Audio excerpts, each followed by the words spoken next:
Hi, today we're going to do a quick demonstration on how to create a pop-up calendar from a text box using the AJAX control kit in ASP.NET. The example that it's going to be based on is the pop-up control demonstration shown on the ASP.NET website in the demonstration samples for the AJAX control toolkit as seen here. Notice in this example, if I click in the text box, a calendar pops up, and then whatever date I click on in the calendar is populated in the text box. So let's see how to do this in Visual Studio. Now, in Visual Studio I've opened a new website, and I've already preloaded my AJAX control toolkit on the left hand side, as you can see here. Hopefully you've done that. And what we're going to do is just basically drag some controls from the control toolkit and from some standard ASP.NET controls onto the page and add some settings that will allow us to make this functionality, and it's surprisingly easy. So the first thing we're going to do, since we're going to be using AJAX in this page, is we need to drag a script manager onto the page to tell it that we're going to use AJAX. Now there's a standard script manager that ships with the AJAX extensions in Visual Studio 2008, the script manager here. However, since we're using the control toolkit, I recommend using the toolkit script manager that ships with the toolkit itself.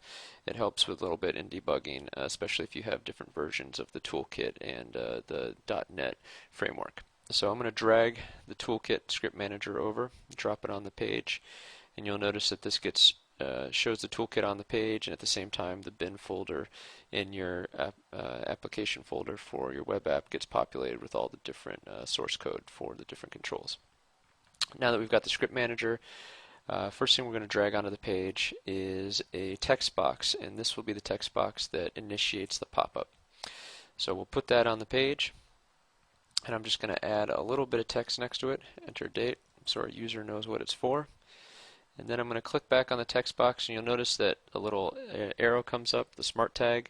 If I click on that, the option Add Extender shows up, and we're going to add the pop-up control extender. So we click on that, the wizard pops up for choosing the extender, and we'll scroll down until we find the pop-up control extender. And this, you'll notice, will be named text box 1 pop-up control extender. So it's extending our first text box on the page, and hit OK. Once that's been added, we can go look actually in the source view, and you'll see that we've got our text box 1, and we've got our pop-up control extender that's been added to the text box. And you know that it's pointed at that text box because the target control is text box 1. So that means whenever we click inside this text box, this pop-up control extender will be initiated. Okay, now we need to tell the pop-up control extender what to pop up. So we want it to run when someone clicks in the text box, but we need to tell it what content to pop up on the page. And what we're going to do is put our stuff inside of a panel and tell the pop-up control extender to show that panel whenever the text box is clicked. So I'm just going to drag a standard panel onto the page, put it underneath the text box, and I'm going to adjust the width property of this panel so that it fits a little better on the page. So just in the properties window, width, I'm going to make it 200 pixels, 200 px. And you'll see that that changes the size of the panel. Now I'm going to go back into source view, and I'm going to see my panel here, panel 1. I just need to tell the pop-up control extender that I want this panel to be the thing that pops up. So to do that, click inside of here, and I can either type the text right inside of the pop-up control extender, or I can use the properties window on the right hand side. So I'm going to scroll down to properties window and find pop-up control ID. Here I just want to type in panel 1, and you'll notice that that gets put into the properties up here.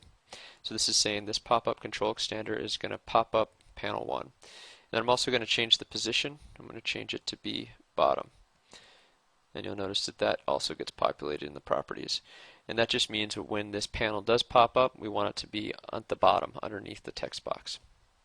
Okay, so if I go back to the design view, now what I'm going to do is I need to put in my calendar within this panel so that it pops up the calendar.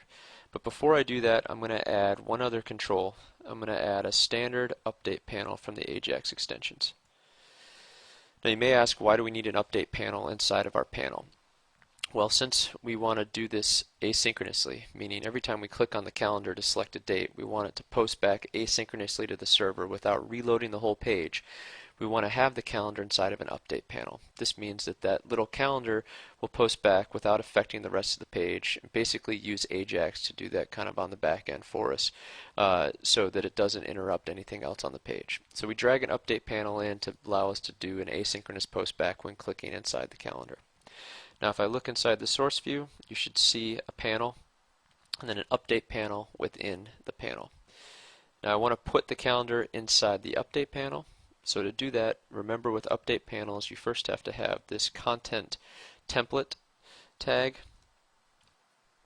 And if you're using Visual Studio and typing this in, your IntelliSense should come up as you start to type in content. And then we're just going to drag the calendar right there inside the content template tag. So I'm just going to drag the calendar right inside of there. So now I've got a panel.